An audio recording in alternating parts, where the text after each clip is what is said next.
Every shadow holds a story. Every story hides a haunting truth. If it chills, bewilders, or keeps you up at night, you'll find it here. Step into the darkness with us and dare to listen to the Ghost Encounters podcast.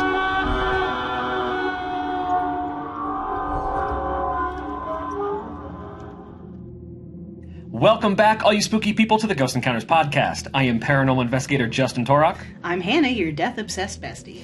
Unfortunately, Jordan could not be here. Jordan, we miss you and love you. She's got some things going on in her house, and so we completely understand why you can't make it, but we wish you were here. We love you so much. But to fill in today, we have a special guest who has been on the podcast a couple times before, Maggie Regal. Woo! Hey, hi, thanks for having me back. Of course, of course.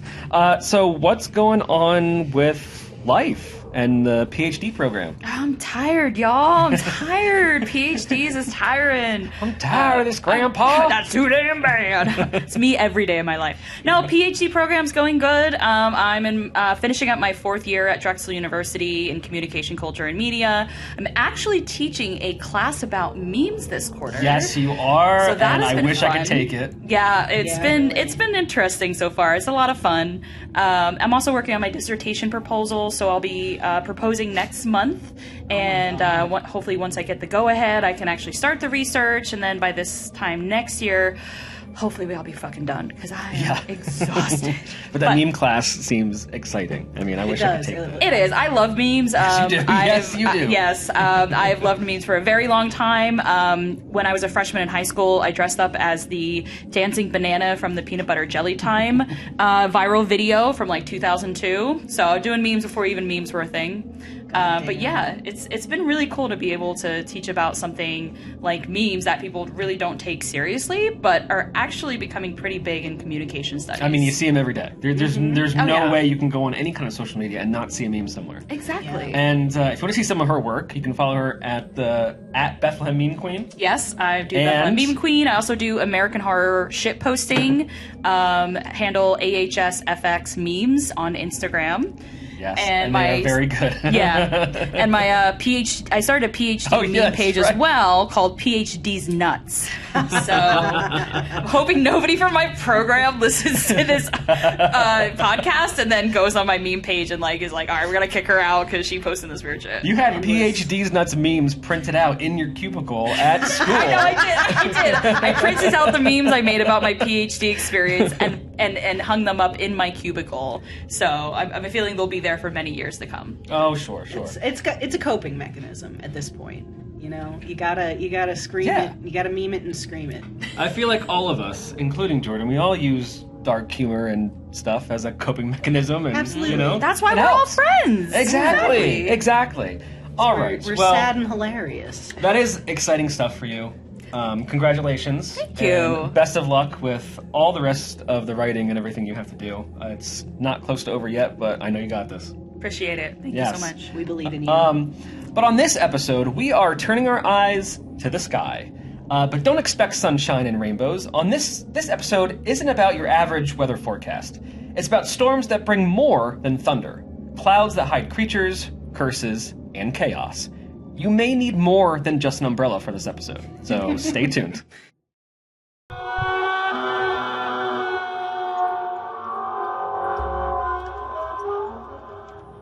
And we are back. I hope you brought your umbrellas, swimmies, whatever you need, rain jacket, because Hannah is up with Atmospheric Beasts. I have no idea what that is, but I am excited and here for it.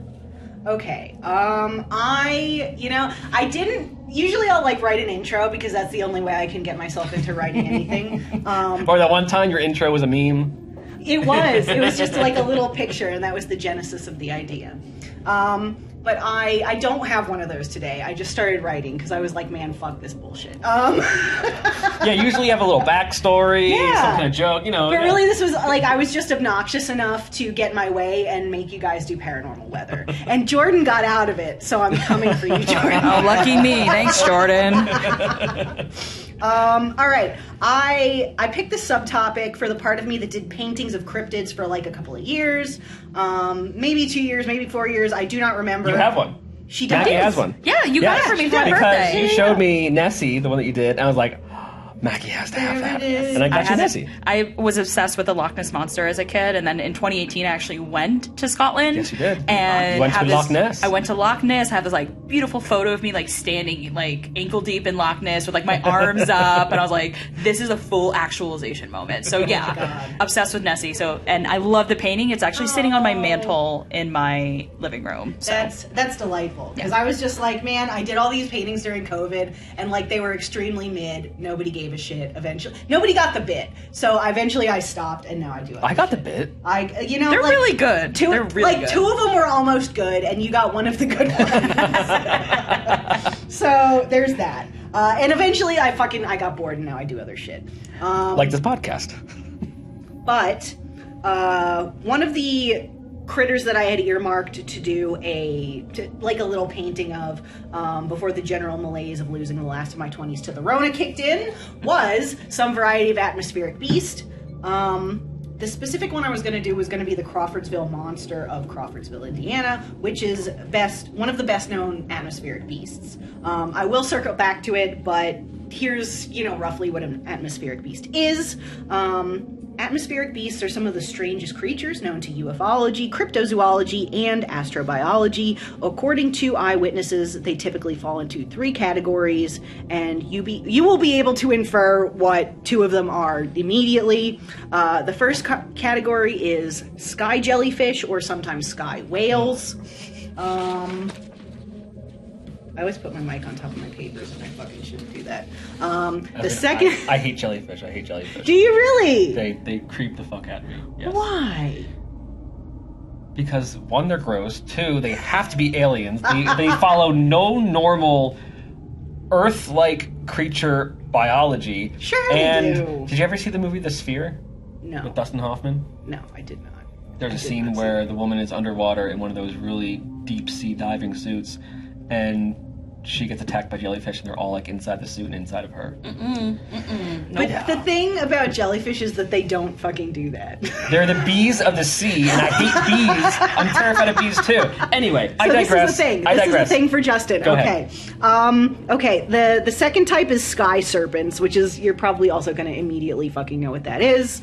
And the third type is non-specific, which are the ones that don't really look like anything, except for maybe a cloud that isn't quite the right color, or just like moves against the wind, or looks fucked up and wrong.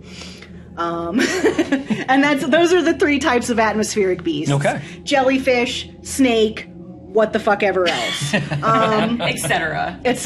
Yeah. Other. Atmospheric beasts are puzzling to cryptobiologists, as they do not seem to follow any of the usual rules necessary for flight, seemingly mostly to float or swim through the air as if it was water. These critters do not seem to levitate. Do not only seem to levitate without wings, they also tend to be partially invisible, made of a cloud-like substance or some form of jelly. Some of them shimmer or glow.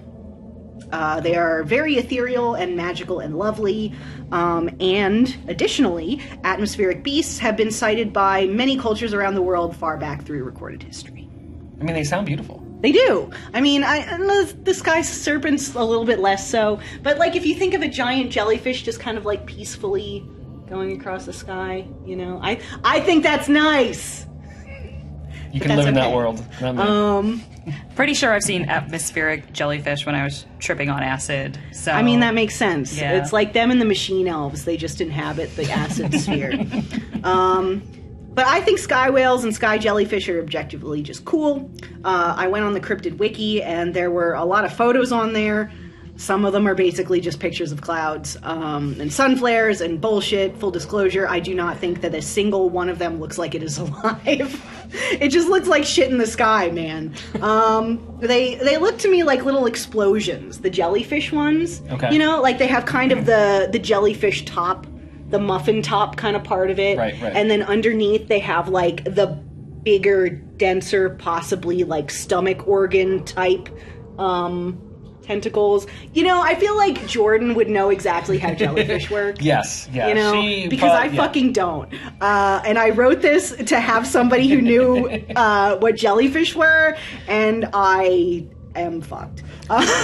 Jordan, we need you. We don't know what the biological makeup of jellyfish are and how they work, and I know you do. We need the group scientist here, Yes, guys. what the hell? Jordan, help me. I have a smooth brain. But anyway, so then they got, like, you know, the long prey catching tentacles below. Right. So it looks kind of like an explosion, and kind of in the way that an explosion looks like a jellyfish. So that's why people fucking think that that's what it is. Sky jellies are often, other than being mistaken for explosions, which, you know, they probably fucking are, they also are often mistaken for UFOs.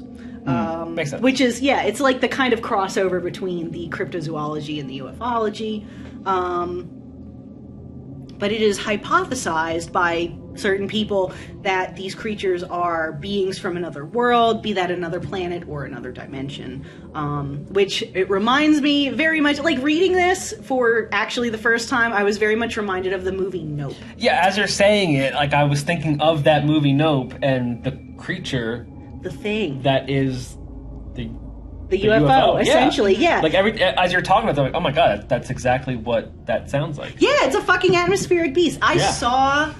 saw Nope when it was in theaters, and I saw it because I was going to see The Black Phone, which was the Joe Hill movie that was out at the time, which, totally honest, Nope completely fucking blew the Black Phone out of the water. Oh, 100%. totally. Yes. No, Jordan Peele is a fucking Oh my genius. god, he's yeah. a genius. Yeah. That movie was so fucking smart, and it is so underrated, and I have not seen anybody else fucking talk about it.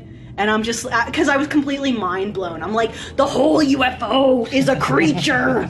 You know, it was like a horseshoe crab. Kind of. Yeah, kind you of. You know, and it's one of those things that hasn't changed for like millions and millions of years.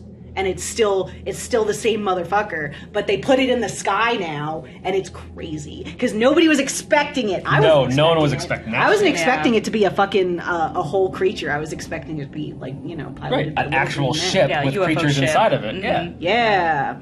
Yeah. So I love that. It was just like it fucking blew my mind. It was genius. But it was genius, unlike whoever made up sky jellyfish, which like would make a cute print that I would hang in my bathroom. You know, sky whales are basically the same thing as a sky jellyfish, but like it's instead of a giant floating jellyfish, they're giant whales made of like clouds and jelly okay. and shit floating in the sky. Sky serpents are honestly exactly what you would expect. They're more along the lines of gigantic wingless dragons. That's what I thought of too when you said it. Yeah, it's Yeah.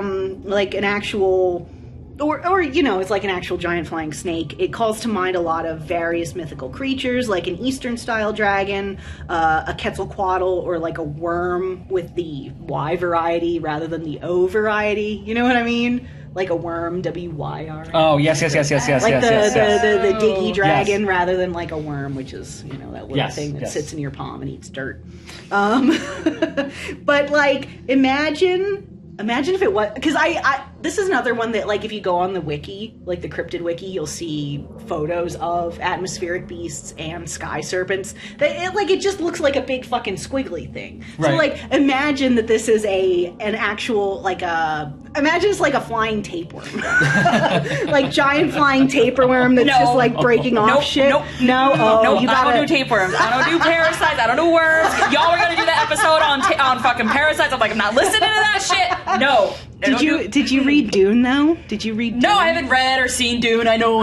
It's fuck, so Dune is good, good, and though. Zendaya's in it. And Well, yeah, I mean, sorry, I've been getting a lot of heat from that. Ooh, you've never seen Dune? that's okay. I mean, didn't watch Dune either. It bored me. It bored. I had to turn it off. man. No, that's but there was okay. this episode of American Horror Stories called Tapeworm. I And it was remember that. Yeah, it was about this model who needed to lose weight. I'm sorry, I keep leaning into the mic. No, you're This fine. is like pre-Ozempic. Yeah, Yeah. yeah, exactly. It's a metaphor for It's Ozempic. around the same Could be that time. too. Yeah. So that's probably But why they came out with it. Yeah, this model needs to lose weight, but she had like a heart condition, so she couldn't like use she the actual could like take drugs Ozempic. that all the other models were using. So her doctor was like, "Well, I have this ancient recipe or ancient, medicine," and it's like a this. fucking tapeworm. And then at the spoiler alert, it's been out for a couple years, so I don't care if you haven't seen it. Yeah. Get Like wrecked. she literally like gives birth to it in the bathtub from her ass and has to like pull it out. It's disgusting. I was screaming at the television. Well, she wasn't supposed to eat. Or she wasn't supposed to overeat, but it makes you hungry. That's true. And then she fed it, and then it grew. She kept eating and it basically, when it came out of her, it killed her. It was that big. It's like Gremlins, but with more body horror. Shout out to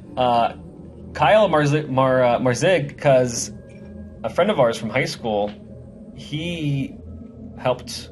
Oh, he built the critter. Yeah. He built the critter. That kicks No ass. shit. Man. Yes. That's like y'all need to introduce me. He does a lot of cool come on masks the podcast. and stuff. Come on with, the podcast. He also helped with the mask for the other American Horror Stories episode, Bestie. Yeah, the same season. Yeah. So oh, shit. Okay. Shout out to you, Kyle. All right, Kyle. I'll see you. All right. living the dream. Look at them gross ass tapeworms. Fuck yes. Yeah, it was.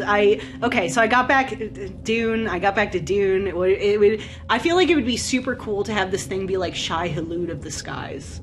You know, like it's a worm. It makes like I don't know, spice clouds. You fly through one of those shits, and I don't know, you just trip and face. I don't know.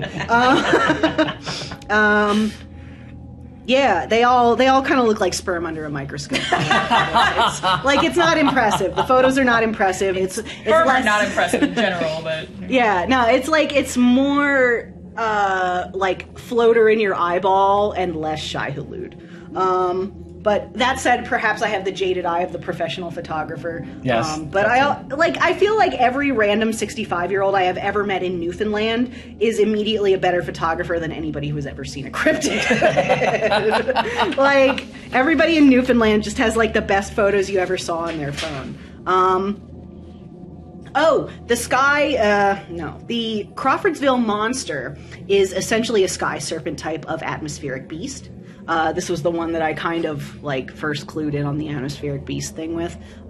It was sighted above the sky in Crawfordsville, Indiana in 1981, which was really the dawn of photographic cameras, so of course there is no photographic evidence. Onlookers described a violently thrashing creature with a single flaming red eye, 20 feet long and 8 feet wide, which is fucking enormous. I didn't realize it was 8 feet wide, but that's fucking huge. Yeah. That's really big. It's like, I mean, what's my car? My car isn't even 8 feet wide. That's a huge bitch. She a big bitch. Descriptions tend to vary, with some accounts suggesting that it had no head, and others suggesting that it had a giant red glowing eye and hot breath. Although accounts generally agree that it had a long rectangular body, was eel-like in appearance with possibly wings or fins on either side of its body. Witnesses described the creature as writhing and squirming at about 300 feet in the air. And they describe it making this like plaintive wheezing sound as though it were in pain. It was only seen once, and it kind of was assumed by the folks in Crawfordsville that it died, like crashed somewhere, went down in a ditch and died, although a corpse was never found. And, you know, of all the cryptids that I've encountered, I feel like we've never had a good confirmed corpse. No, never. You know, never. And that is like... Never. Admittedly, that's kind of why I got off cryptids. We don't have any dead cryptids. Yeah, where are all the dead Sasquatch? Yeah. You know? Like, I remember... You're not going to get a dead squonk. No, you're not. Just goes into a puddle of tears. Because of course they do. Of course they do. Hashtag goals. Hashtag Pennsylvania. That's how I want to go, man. But I remember, like, this was maybe 2014, but I was on vacation with my it was before that. I hadn't graduated college. Maybe it was even sooner. Maybe it was like 2009. So fucking forever ago. Million years ago. But I was on vacation with my parents in North Carolina, and there was like maybe a local news story or a national news story where somebody had like shot a Bigfoot in the fucking woods behind his house, and he had it in like an igloo cooler. Just a Sasquatch body. And he was like he had reported this and then was like refusing to let people see it. And I'm like, my dude. Then you don't have it. Yeah, my dude. And like, it was eventually determined that it was fake. Because, a Bigfoot's not going to fit in an igloo cooler. Maybe if you dismember the Bigfoot. Maybe he actually shot somebody like in a gorilla costume thinking it was a Sasquatch, and then he purported it as Sasquatch, and then he realized, oh, it's just a dude in a gorilla costume, but I can't show it to anybody because otherwise I'll get arrested. Yeah, I mean, although it was eventually determined that the whole thing was fake, but I don't know if they ever... I assume that they opened the cooler and found it was just like a deer in there rather What's in than the a box? guy. What's in the box? Just a deer that a guy lied about. Which is unfortunate. So I was disappointed. But that's the cryptid rule, isn't it? They all like disappear into something. Yeah. People who have purported to have knowledge about atmospheric beasts, which I feel like has got to be hard. But for these strange celestial creatures, we really don't have evidence of dead bodies, you know, unless we want to count a substance known as star jelly.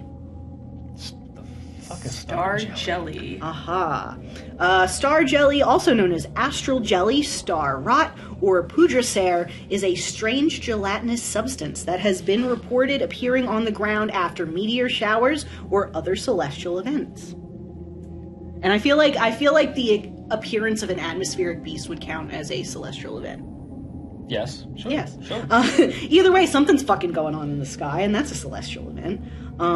This is a phenomenon that has been recorded since ancient times, with many cultures reporting mysterious appearances of star jelly. As a matter of fact, in Wales, star jelly is described by the term pudracer, which means rot from the stars. And that is metal as fuck. If I was going to have an atmospheric drone band, that is what we would call ourselves. Pudracer? Pudracer. I made up a little like graphic. I did it in like of course spiky metal. I did it spiky metal style, and it's got like all these. It's very readable as opposed to some of the shirts that CJ has. I'm just thinking of Star Splooge, like Star Splooge. I mean that too. Star Snob. I feel like nobody wants to think about Star Cum. Oh yeah. No, I don't want to think about that. Now I've thought about it, and now all of you have too. The things we say on this podcast. So not to, take away the attention to the star cum or anything. No, you're allowed. But when you say jelly, like strange gelatinous substance, did you guys ever watch the original Poltergeist? Yeah. Yes. Okay, Yeah. Thank goodness, because on the last podcast, you all like, I've never seen Independence Day, or on your Alien podcast. Well, they never No, did. But I was like, did, these of course. motherfuckers never seen Independence Day. What I must the have fuck? seen Independence Anyway, Day. It's No, the one where I it's felt like so lonely it's on Will that podcast. Smith. Like, I was it's like, Will. saw I kept yelling at the radio, like being like, "Let me on that podcast right now." Anyway, but in Poltergeist, do you remember the part where they send the mom into the closet to find Carol Ann, and then they fall through the ceiling, and then they're all covered in this like goo and shit, and they put them in the bathtub, and I don't know, that's just kind of like there is the jelly. ectoplasm. Yeah, ectoplasm. Oh, ectoplasm. Yeah, ectoplasm. Is it ectoplasm? Yes. Kind of. Maybe it was star jelly. Could be. It's like a spiritual afterbirth, Yeah. which is worse, I think, than star cum. Anyway, okay. Okay, we're Star derailing jelly. me. At any rate, certain experts, how one becomes an expert in atmospheric beasts, I do not know, but like, hit me up, man. Certain experts believe that when an atmospheric beast dies, it falls to the ground and rapidly decomposes because of reasons. I think that the reason is that they're fake. I think the reason is that there's nothing up there but fucking birds and planes and shit. But various theories have been posited. Some believe that it's just a difference in the pressure and temperature between, fucking up there and down here. But some believe that is because they are very low density creatures made of mostly air, kind of like, what's the fucking thing that I'm thinking of? Maybe be a little more specific. No. It's a man of war jellyfish. It's a man of war. Yeah. It's the thing. It's like it looks like a little blue thing with like a little wiggly fin on top, and it's made of jelly, and it's got the tentacles that will kill you. But it's people think of them they conceptualize them kind of like that. Gotcha. Okay. Made of mostly air, kind of like a giant floating bladder, and then the stuff that's left behind, like the jellies and the tissues and whatever it's got, structures, are very delicate. Some people believe that they are extra-dimensional creatures, and when they die, there is nothing tethering them to this dimension, so they just kind go of... back. Yeah, they just become... That was a sound. That was star cum sound. Okay. There we go. It's That's the sound of a star, a celestial spooge. Instead of a star exploding, it's a star splooging. How many listeners can we lose? Probably all of them, if you just let me run my mouth for hours. But where was I? Extra dimensional, turn to nothing. Yeah, I think they're fake. I would probably think this was a little bit more credible, at least pertaining to some of the atmospheric beasts made of flesh. If, like, it was maybe reported that occasional rains of blood and or flesh that do happen. Yeah, okay. Yeah. Could be related to atmospheric beasts. Maybe they just, like, become chicken wings and fall to the ground. I don't know. What I would probably... How did I want to segue into this? I probably should have segued better. But I thought... It calls to mind a whale fall. Have you guys ever fucked around with a whale fall? Do you know what that is? Should I? No. Okay. Enlighten us, please. Yes. Okay. I bet Jordan would also love this, because it's fucking more sea critters. I know that her thing is sharks, but this is... She loves all sea creatures, Yeah. but her thing is mainly sharks, but she loves all sea creatures. Mainly critters. sharks. I read Caitlin Doty of Ask a Mortician's book, and it's called From Here to Eternity. It's great. I definitely recommend it for anybody who's, like, death curious. But one of her last chapters kind of chronicles what happens during a whale fall. And she just describes this in a way that's both, like, haunting and very beautiful in, like, a funny way. A whale fall is almost like the aquatic equivalent of a sky burial attended by deep sea scavengers. Oh. When a whale, like, out in the open ocean dies, it sinks to the bottom. At a depth of about 3,000 feet, a single whale carcass then becomes an oasis of life on an otherwise barren sea floor. This massive organic bounty creates a tiny deep sea ecosystem which supports hundreds of species for basically decades. Every part of the whale decomposes, even the bones, which, after being dissolved with acid to extract the remaining fat by creatures known as zombie worms, what? Are you laughing at zombie worms? I gotta look up the zombie worm. You should. They're crazy. They don't have, like, digestive systems or anything. No, that's metal as fuck. Yeah. So next podcast episode, like, creepy ass, Fully deep sea shit. creatures, Oh. weird shit. Sorry, anyway. That's Continue okay. the eulogy about the whale carcasses. Whale. Yes. Very But eloquent. they eventually become reef substrate for corals to colonize, and the body of a blue whale, which is the largest whale, can sustain such an ecosystem for a full century, which is 100 Wow. years. That's 100 years. Holy shit. On one whale carcass.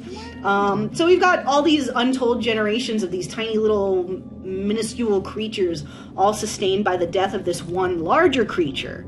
It's the circle of life. And Yeah. it feeds us all. Okay, I'm done. Yeah, it's important, you guys. We gotta conservation. That's actually very beautiful. It is, Very isn't it? beautiful. You know, Yeah. it's Beautiful this, way to look at death. you know, Exactly. Yeah. I would love Yeah. if people would feed off my body after I'm dead and, like, It's- save some starving children or something. I always say that, like, if I died alone in my apartment, my dog is allowed to eat me. He's allowed. I love my dog. I want him to make it. Like, if I don't make it, he's got to get to my sister or somebody who can look after him. Because he's a fucking idiot. He'll run into the street. Oh, if you get a little dog, you gotta watch out for that shit. Because he's like a baby, except with the mind of a dog. Oh my god. Anyway, where were we? Whale Falls. Whale Falls. We were talking about Whale Falls. It's this whole abyssal garden created by death. But I would like to think that if a sky whale died, imagine that. Like, imagine like a cloud reef forming on the bones of, like, a dead sky whale. You know, That'd be think cool. about it. Wouldn't that be great? It would be like, yeah, like a whale, or maybe like an eastern kind of dragon with all its weird jelly, and maybe even, like, imagine it's like leaking psychic energy, and all the other little, like, morays and little, like, sucker fish that live in the ether up there. Imagine them all feeding off that and just creating these beautiful luminous things. Isn't that nice? I think That's really nice. Now she's a philosophizer. She is. I'm something. I'm just really into death, you guys. Everyone, Very poetic. hold on to that image that you just put in your head. Yeah, it's nice. It is nice. We're going to take a quick break, and we'll be right back.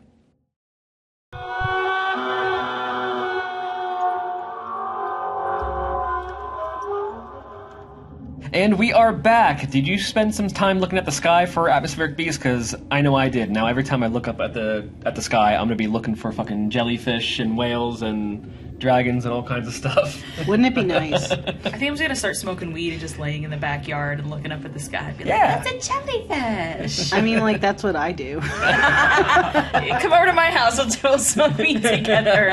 Look for jellyfish in the sky. All right, so my story is on an Ed and Lorraine Warren case. Now, I know the new Conjuring movie is coming out, The Conjuring Last Rites. I didn't even know about that. Oh my It God. is not on this case. Okay. The movie that's coming out is on the Smurl case, which is something completely different. Still a very cool case, because that case had, in that one house, they had 3 ghosts and a demonic presence. Wow. And apparently the dad was... I won't get into it. Okay. Anyway, we're talking about the Beckford case. Now, this is my favorite case because the amount of evidence, photos, and the amount of just chaos that happened in this case. Most of my research came from the book The Demonologist. This is a great book. I've read it twice. If any of you would like to read it, you can. Who wrote it? It is Gerald Brittle. Okay, as long as it wasn't Ed and Lorraine Warren on themselves. No, this guy interviewed them excessively and wrote the book. What's on the front? I'm just... okay, it's a bird on it. I was like, is that a sledgehammer? I don't know what that is. I don't know what I was But it's a very good book if you want to read about some of their cases and hear what they have to say about the paranormal. Obviously, they very much get into, Jesus and God and stuff like that, which I'm not into. But it's very cool, very interesting. The Beckford case. I wish they would have made a movie out of this one, because, like I said, it is my favorite case of theirs. But since The Conjuring will be no more, it looks like we will not get that. Patrick Wilson got bored. I guess, but His I mean, contract ran out. I don't know. the director, who's a genius. I mean, I think they're quitting while they're ahead. That's fair. You know? And you got to do it. It's better than dragging it out and having like 15 Conjuring movies that are subpar, Yeah. like some horror movie franchises, which I won't mention. Saw. Yeah. They Scream. they did things right with the Shots Conjuring. fired. Like, for example, like the Amityville case is one of their biggest cases, but they didn't make a full movie on it. Because there's already a lot Because of there's Amityville yes, movies exactly, made. and that's exactly what they did. They mentioned it in their other most biggest case, the Enfield one that was in London. They mentioned it and they showed it a little bit, but they didn't do a full movie on it. Well, I mean, but, hasn't there already been like the actual Amity horror? Yes, because there's been so many movies that were done on it. That's probably why they so didn't like, do it how on would that you case. differentiate Exactly, that from exactly. all nine So of them? anyway, this is the Beckford case.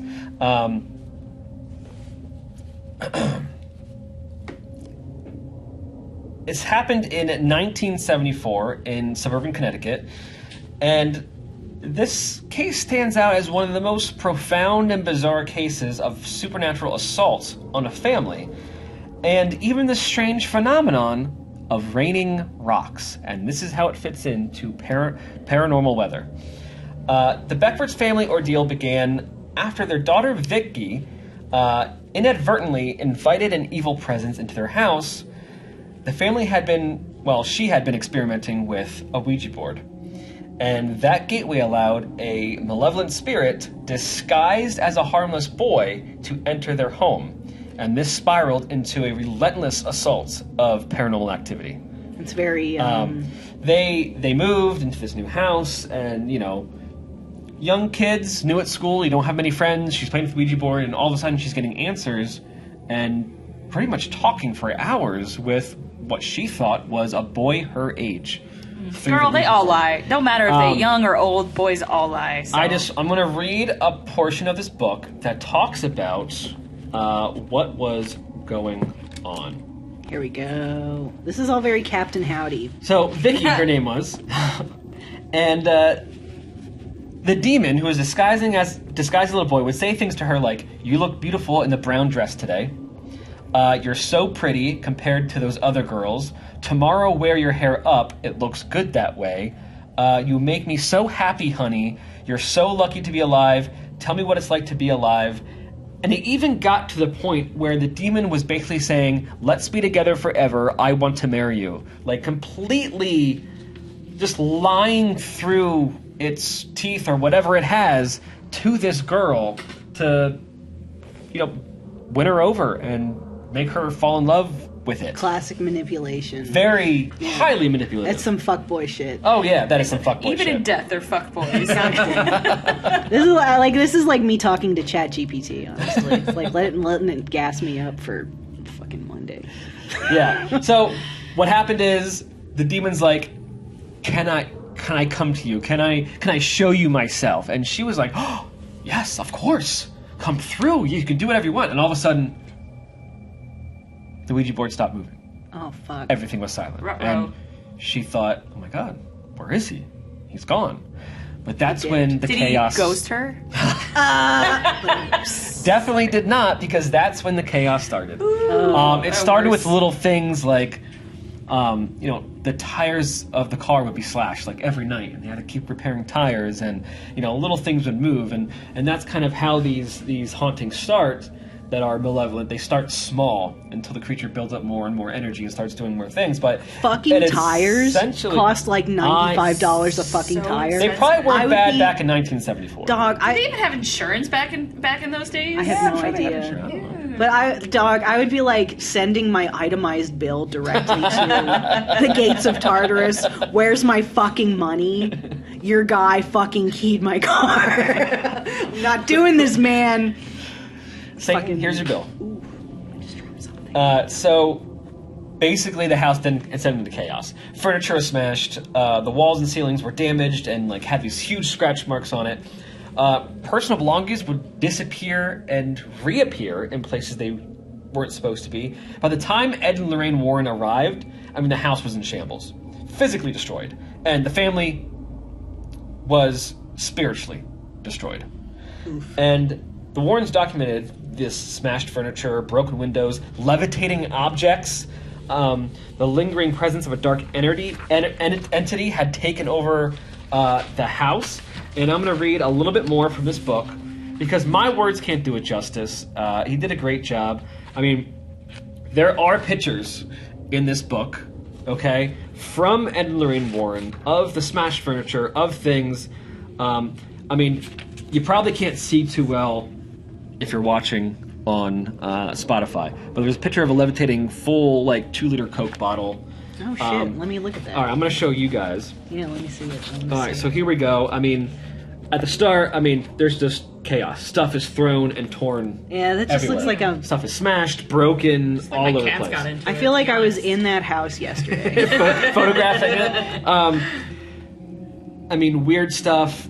A chair just appeared on top of the refrigerator. Here's the Coke bottle just floating in the air. Ooh. And you got to remember, this is 1974 black and white film photography. Not easy to manipulate that all that much. When was this book published?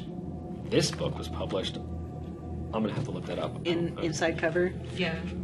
Let's see. I'm saying even looking at what if technologies were 1980. available.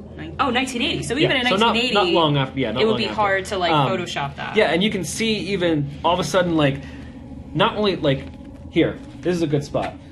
You see the couch has a chair on top of it and the cushions are missing. Apparently, the sofa cushions had dematerialized, and then a few hours later were found in a closet. That is so and you can fucking see weird. These steps. Get it? So fucking fucking weird. Chemical bottles, cleaning stuff would just lift up and dump out. Just wherever they want. There's just random bottles on the stairs. You can see how this one's Maybe they're just clean your house, bitch. If a ghost wants to clean my house, that's fine. Here's a lamp just levitating in the air. There you go. Okay, that's crazy. This one's cool. There's a picture of closet doors on the basement steps. I'll read from the book. In Lorraine Warren's presence, Eric Bedford's bedroom doors dematerialized. They were later found on the cellar stairs, as photographed here.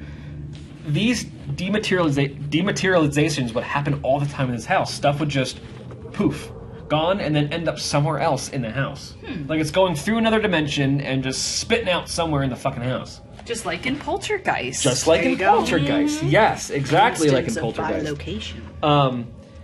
Everything was just in shambles all the time. And, just absolute chaos. And the most remarkable and most terrifying of this phenomena was raining rocks. Stones and rocks that fell out of the air onto the Beckfords' home. Neighbors and even responding police officers reported seeing these rocks inexplainably fall from the sky. Windows were shattered, and the family feared for their safety as heavy stones crashed onto the house with no logical explanation. The police officers who responded to the Beckfords' calls confirmed witnessing these rocks themselves, reinforcing that these were not just hallucinations and it wasn't made up. Like, this was an extraordinarily weird paranormal event. I am going to read another excerpt from this book about that. Here we go. Were they big rocks or little rocks? Or? They vary. How big was the Big. how big was the biggest rock? That is a very good question. Like I don't know how basketball? big the biggest rock was. Is it Probably everything from a pebble to like fist size. If a fist-sized rock fell on my head, I would not be pleased. No, definitely not. Here it is. If it knocked me out, I would. There you go. Sorry. That's the spirit. I just thought of the scene from The Waterboy where Colonel Sanders gets hit in the head. Anyway, all right. You can dodge a wrench. You can dodge. On April Fool's Day, it rained rocks. The rocks descended right out of the blue sky, pelted on the Beckford's roof, and rolled off onto the lawn. Terrified when one of the rocks crashed through the back window, Sharon Beckford telephoned her husband at work. Fatigued from the night before, Pete told her to call the police and said he would be home right away. By the time Pete Beckford got home, the police were on the scene, also watching the incredible spectacle of stones falling out of the sky onto this trim ranch house. The stones fell for about an hour and then stopped. Desperate, Pete asked the police officer what to do, and they literally just said, call a priest. Because what the fuck else do you do if stones are falling out of the blue sky? Because sometimes there are enough rocks. It's funny that you make that reference because I literally just referenced that like a week ago in a conversation with my buddy Ben. But like, imagine being in your home and you're just hearing boom, boom, boom, boom, boom, boom, boom, boom, boom. And you're like, what the fuck is that? And then you look outside and rocks are just falling on your fucking house, damaging shit. Goddamn rocks, man. I would be pissed. Like, Yeah. what would you do for insurance? Yeah. I will get into that. Okay, That's actually said in here. Okay. After 60 days of sustained paranormal assault, the exorcism brought an end to the terror, and the Beckford family was able to begin rebuilding their lives in their Connecticut home. That's good. The physical damages were done. Broken furniture, walls, plumbing, the cars. It totaled into thousands of dollars. They estimated roughly somewhere around $5,000, but in 1974. Oh, that's a my lot of God. money. In 1974, yeah, Oh it's my a God. it's a It just wrecked their decent whole amount. life. But Jesus. the emotional scars were left forever, and the raining rocks remain etched in paranormal history as one of the most strangest paranormal phenomenon. Yeah. Yeah, so they did try to claim insurance on the damage, and the insurance company said, "Nope, it's an act of God." Man, I would have taken their asses to court. Yeah. I'd been like, we're going to the Supreme Court.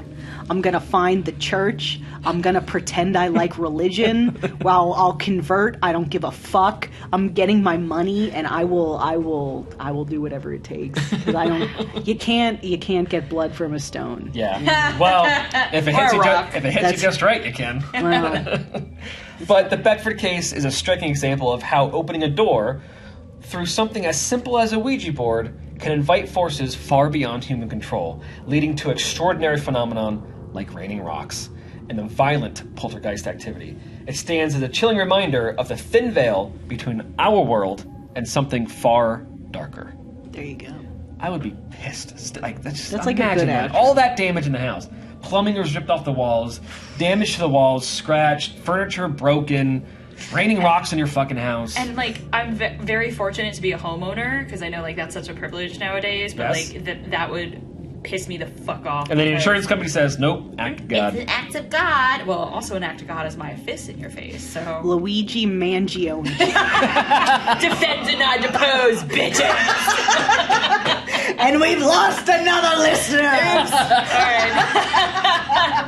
Now you guys are gonna get shut down by the FBI. I hope you know that. Oh my God. Sorry. Yo, Donald Trump, come to my house. I'll hit you.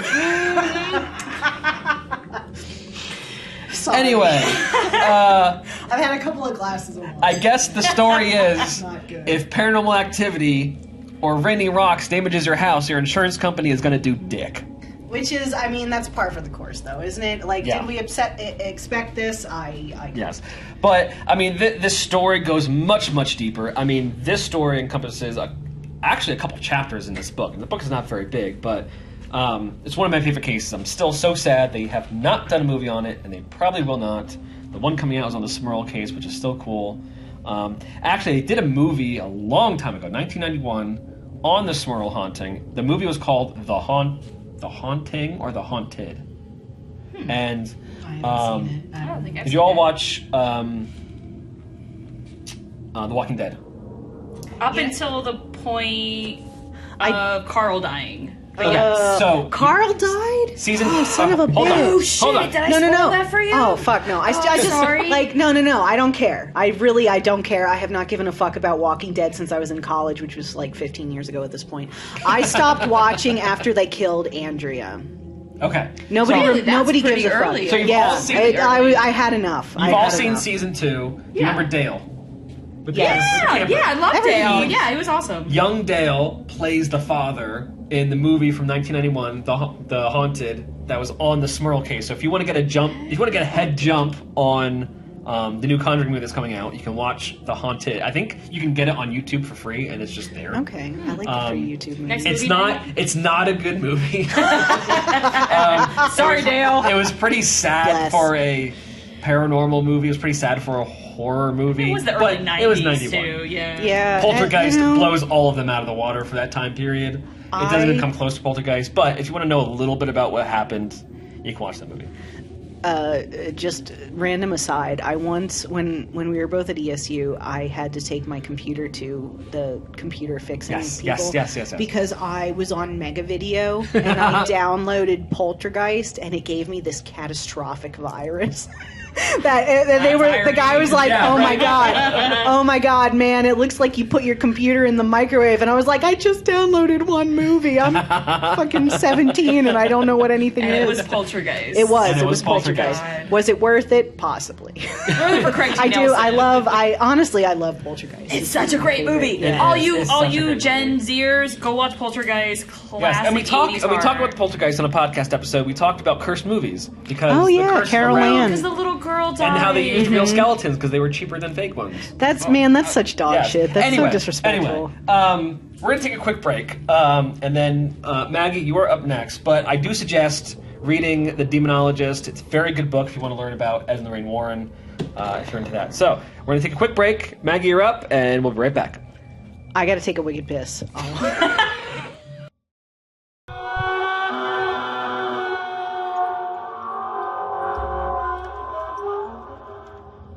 And we are back. Hopefully, did not rain rocks on your house while we are gone.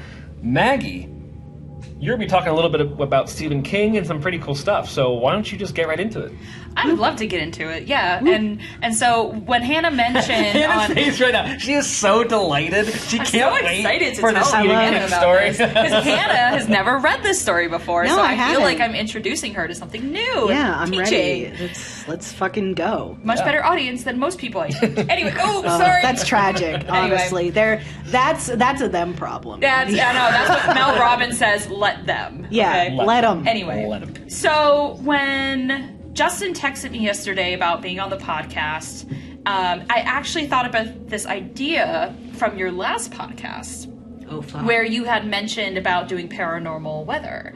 And the first thing I thought of was this short story by Stephen King. Stephen King rules, by the way. Wore this shirt specifically for the podcast. This short story by Stephen King called Rainy Season from his book. It's a big fucking book. Big fucker. Nightmares and Dreamscapes. Delicious. We both brought books. Big Yeah. books. Anyway, so I figured that Hannah is a big Stephen King fan. She probably Always. read it. I haven't. Never read it. No, I haven't. I am shocked. I'm shocked too. I was like, oh, Hannah's gonna know all about this. I was actually afraid Hannah was gonna do this for her topic tonight. No. I am not the most versed on his short stories, which, like, I've read most of his novels. I've seen almost all of his movies, but I have not read all 200 some of his short stories. They are vast. I mean, there's a lot. There's That's a lot. so much. I don't think there's anybody that's read all of his work as much, maybe besides my mom, who has been a huge Stephen King fan her entire life, was in the unofficial Stephen King book club. The constant readers. Yeah. So, and actually, I want to shout out to my mom because she used to read us Stephen King stories when we were kids. And I specifically remember this story being burnt into my fucking mind because of how terrifying it was. So, of course, it was the first thing that I thought of when Justin said paranormal weather. And I was like, what about Rainy Season from Stephen King? I just have to say I fucking told you that paranormal weather was cool. Yes, I mean, I didn't doubt it. I was just when you first said it, I was thinking of what could we do. How the fuck would that possibly work? But it works. It works. Make it work. I mean, there's definitely a lot of,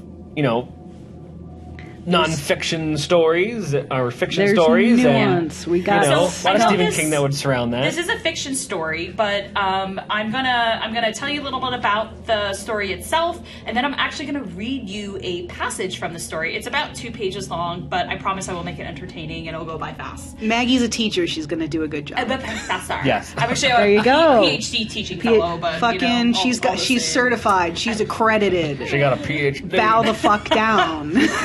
Most times. And then I'll get into some actual, real history about raining frogs and raining, fish and all of that stuff that actually has been recorded. For. Oh yeah. We're getting biblical. I like it. Praise Jesus, praise Him. Anyway, well, maybe not sorry. that, but... sorry, I'm atheist as fuck. I'm sorry. All right. I'm just angry. So, the story Rainy Season actually ended a bout of writer's block for Stephen King.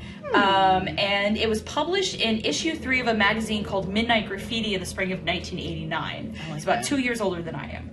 But however, in 1993, it was republished in King's short story collection, Nightmares and Dreamscapes.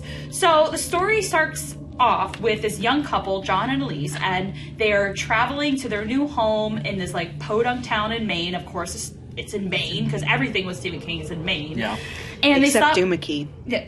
Oh, I haven't read that one. Oh, read it. It's so good. I'm sorry. Continue. I'm adding it to my list right now. Yes, do it. So anyway, so they stop at this gas station, right? And there's this old guy sitting on the front porch, and there's this dog who's just asleep, and it's totally podunk town, hillbillies, and the dog's farting and everything. They actually say that in the book. Yeah. The dog busted up his tail and poofed, and it wouldn't be Stephen King without farts. Exactly.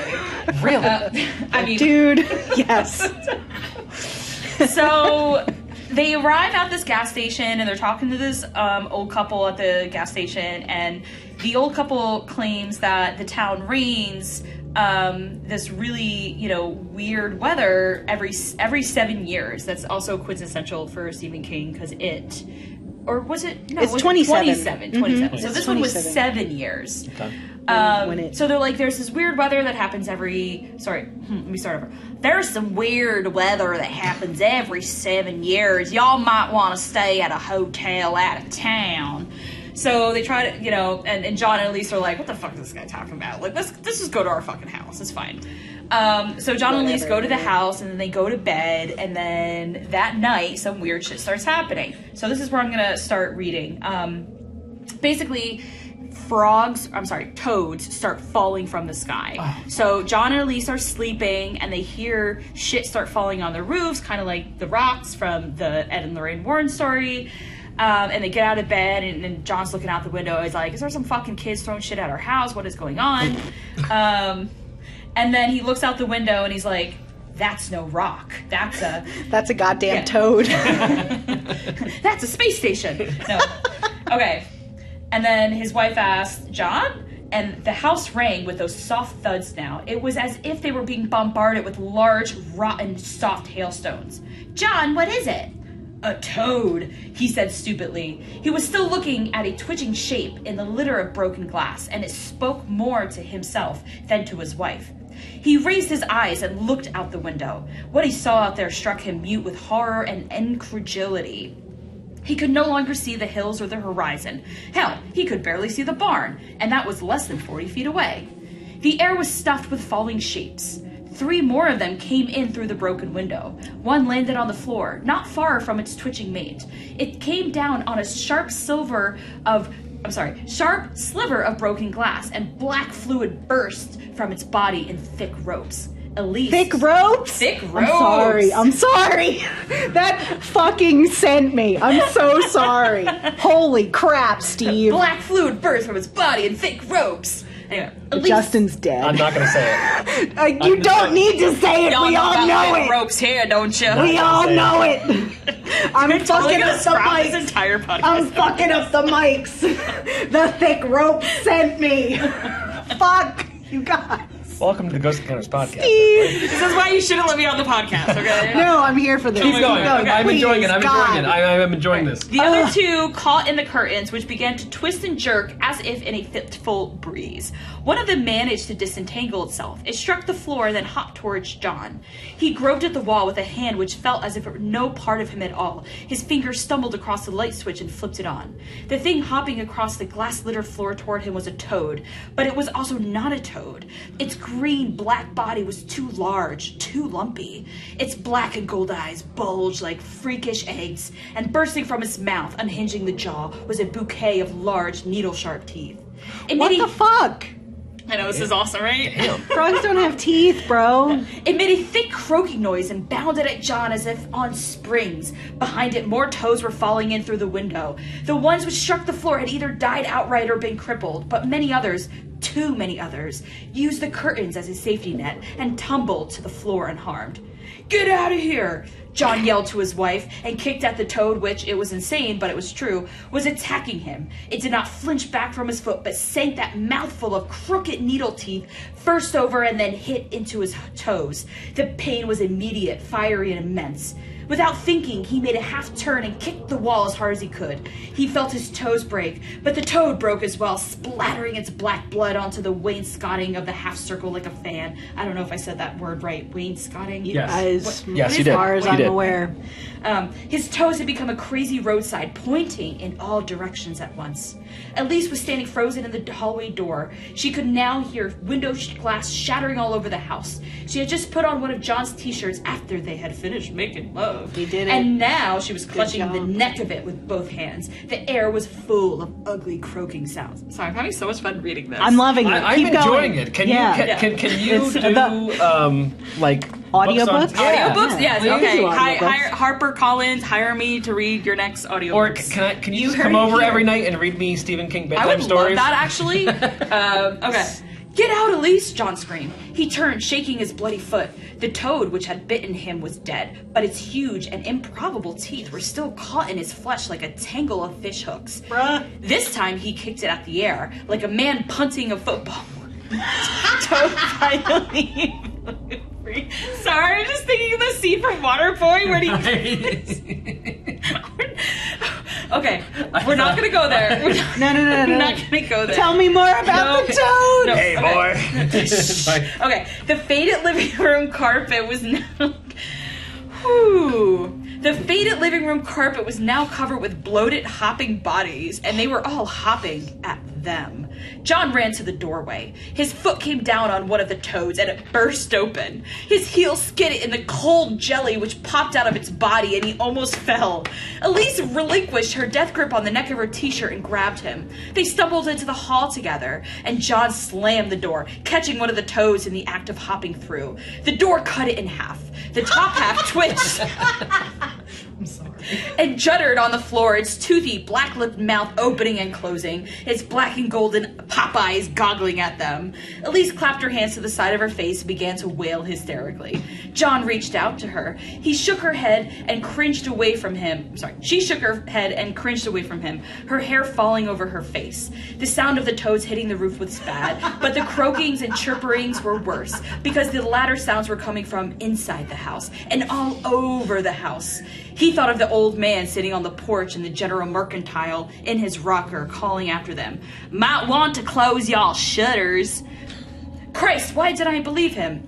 And on the heels of that, how was I supposed to believe him? Nothing in my whole life could have prepared me to believe him. I'm almost done, I promise. No. It's okay. And below, the sounds of toads thudding onto the ground and outside, and toads squashing themselves to guts and goo on the roof, he heard a more ominous sound. The chewing, splintering sounds of the toads in the living room starting to bite their way through the door. He could actually see it settling more firmly against its hinges as more and more toads crowded their weight against it. He turned around and saw toads hopping down the main staircase by the dozens.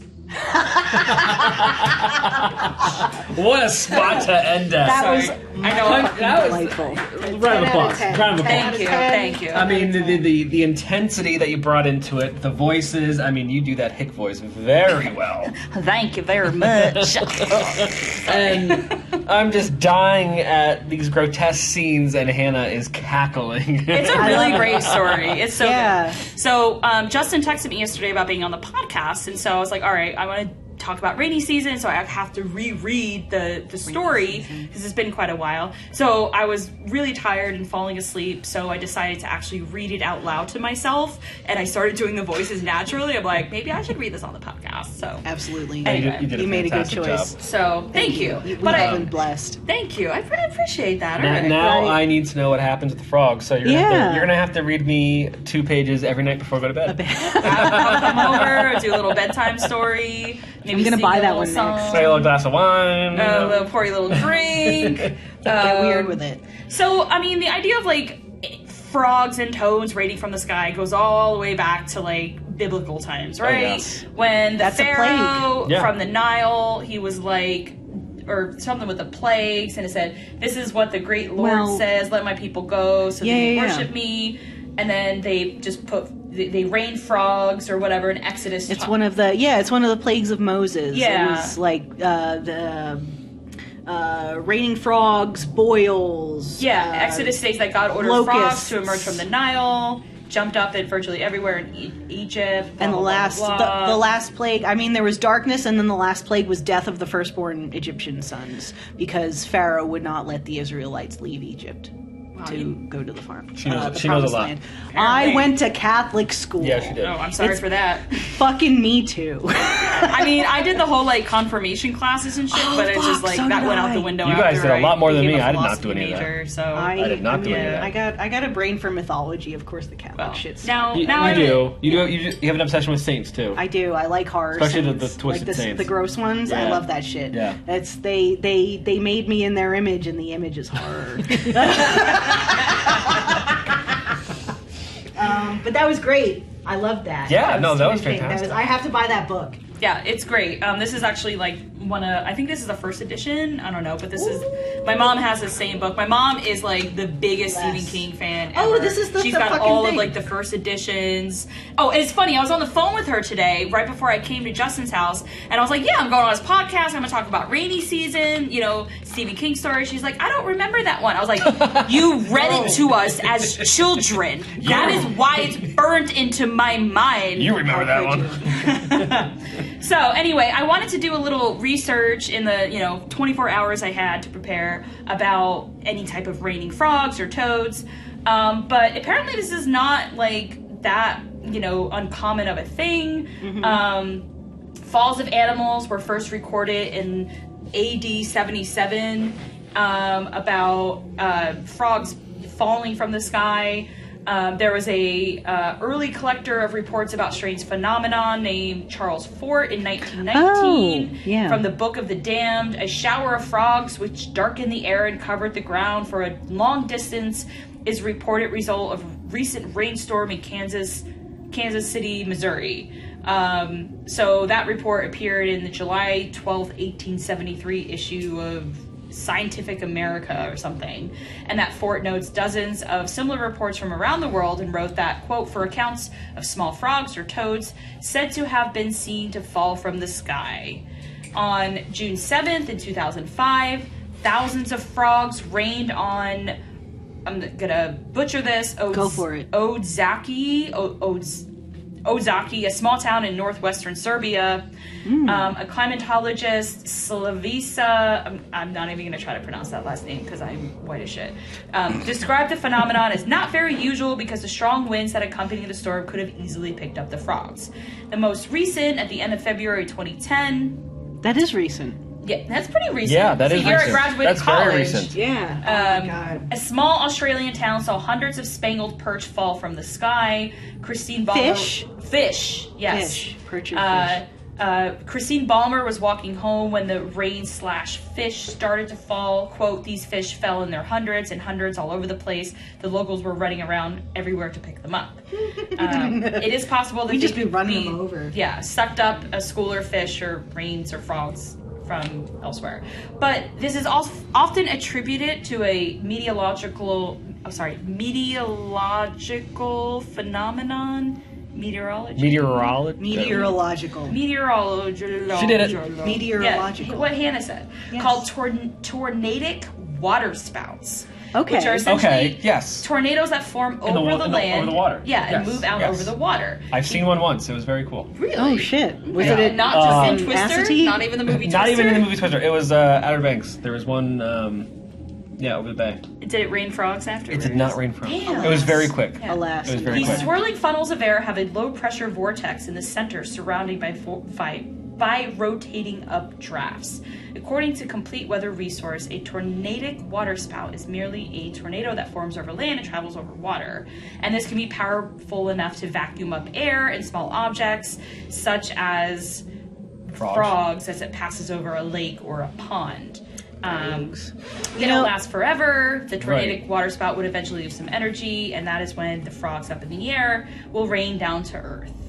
As a small aside, I talked a little bit about the star jelly when I was doing mine, and one of the potential actually scientific explanations for star jelly is that they are undigested frog... I don't know. I don't want to say genitals. But like frog reproductive stuff that large large flocks of birds have eaten and then like shat out, partly digested. They just shit out the frog genitals? They just shit out like the eggs and stuff. Frog genitals just like undigestible? What I don't is know. this podcast episode? This fucking it's this paranormal episode? weather, just like I wanted it to be. Justin, And it is. You know what? It's chaos. It's your Really, idea, it's so you chaos. know what? I think this went exactly how I expected it. into chaos. It went into chaos because you rein us back in, and I'm just like.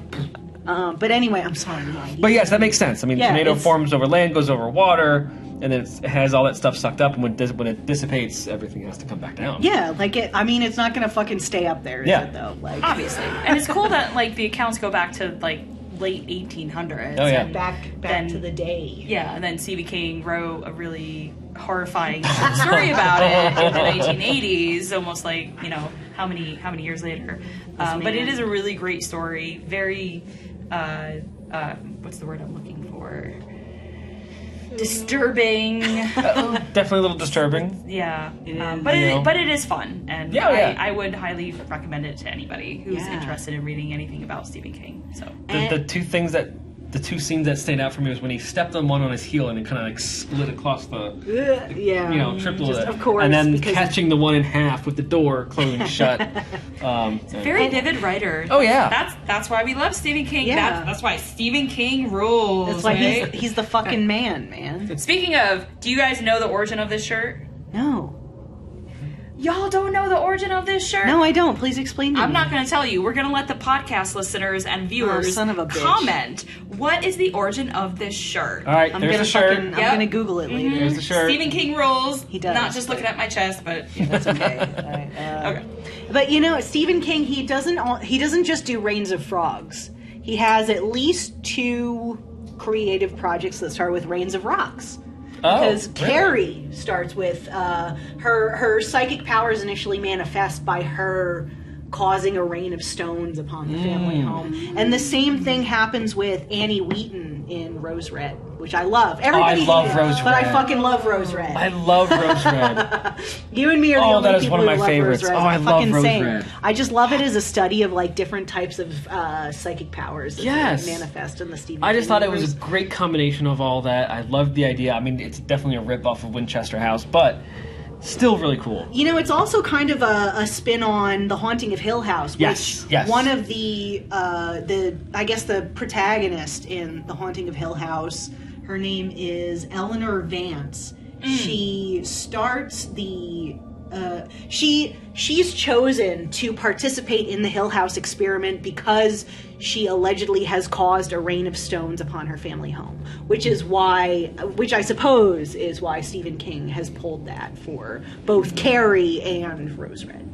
Makes sense. Yes, I think so. And it's funny also, dude, I'm like the Stephen King connection brain. I used to have a Stephen King web. It's like very wild. But another thing about frogs with teeth, Doomakey, which I brought up earlier, one of my all-time favorite Stephen King novels, one of the more recent ones. But there's a situation where we've got another psychic little girl, right?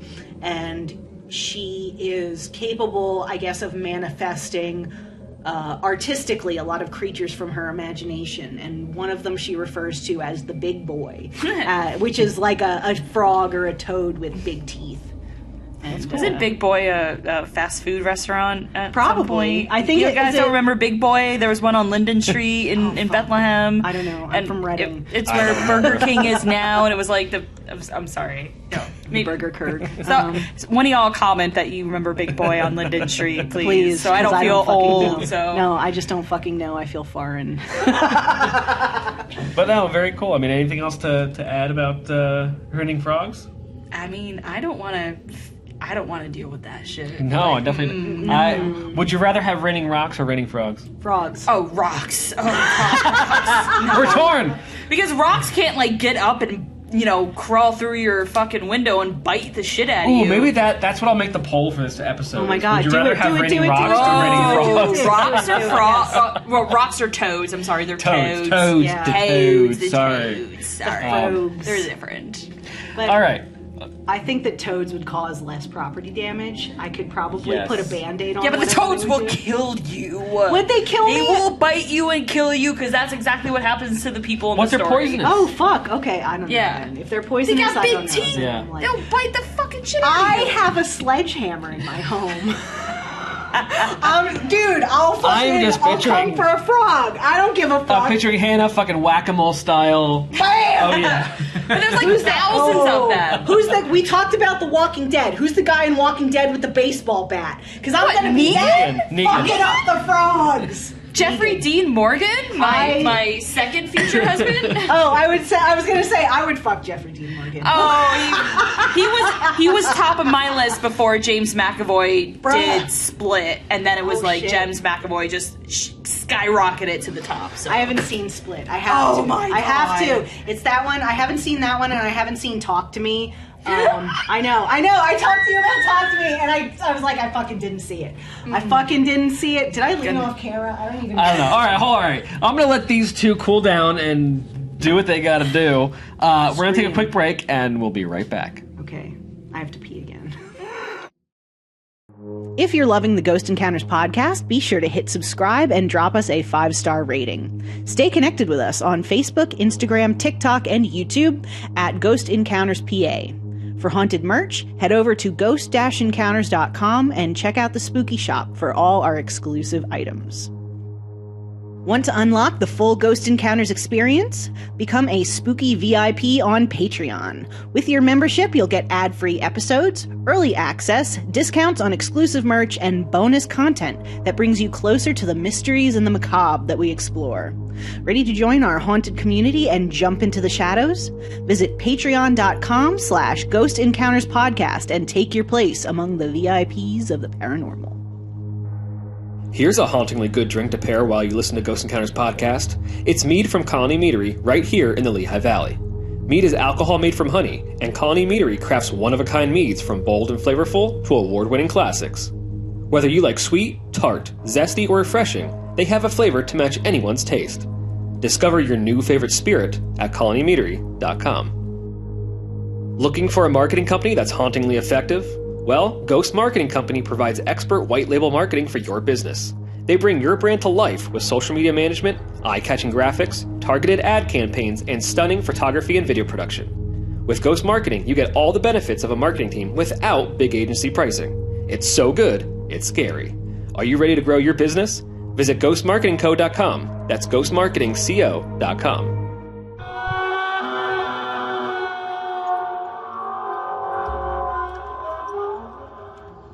Well, this has been a very strange episode.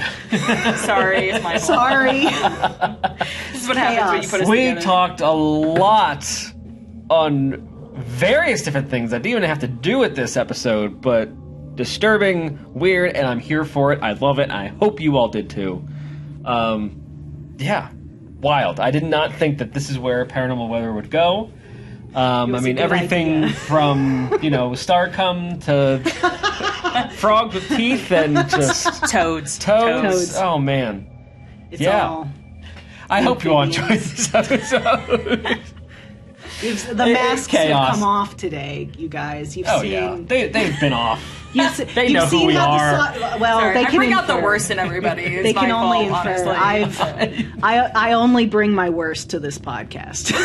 Let's be honest. What you consider your worst is what I consider your best. Aren't you a delight? You're just the sweetest. I'm here for the messed up, What a sweet chaos, man. dark humor, spooky shit. That's what I'm here for. This is it. And I always say Hannah is my favorite person. Sorry, Jordan. Sorry, Justin. But Hannah is my favorite person on the podcast. And I know there's a lot of you that feel the same way. So let's all just shout out to Hannah because she All right, is shout out to awesome. We love She is her. awesome. She She's takes my a sip of wine. Welcome to the crush.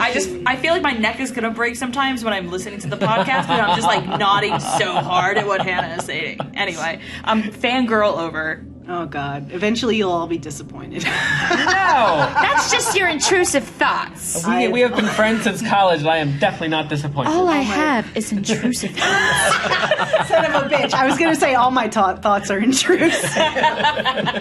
Hannah takes all the fans. Everyone else is just here. It's her show. We're just here. I'm blowing you. This is a kiss for you. Just for you. But thank you all so much for listening. It really means a lot. Our numbers have been increasing, and it's just awesome to hear that we have all these fans all over the place. And it's crazy. great. Me, Hannah, and Jordan we'll be doing an investigation on Saturday night. We'll have done this by the time this episode comes out. I'm saying Saturday because this Saturday we're doing it. But it's at a really cool place, the Hanoverville Roadhouse in Hanover, Pennsylvania, and a lot of spooky stuff is going on there. So I'm very excited. There's even I'll give you guys a little preview, but the new owner of this restaurant bar found a hatch in the floor, and it goes down. There's just a stone chute that drops down into a sub basement that's only accessible through that hatch. And now he put plexiglass over it so people can look down. He put a light and a fake skeleton down there. It's covered in cobwebs. It basically just opens up into an open room. So we're thinking maybe Prohibition, something like that. But very cool. This should be a very exciting episode. We got a lot of ground to cover. It's a big place. A lot of twists and turns. So yeah, that'll be coming out. That's going to be our October investigation premiere. And it should be pretty wild. I'm looking forward to it. Yeah. Maybe they'll let me sit in the dark hole. We'll be right next to it. I mean, we can literally sit right next to the hole.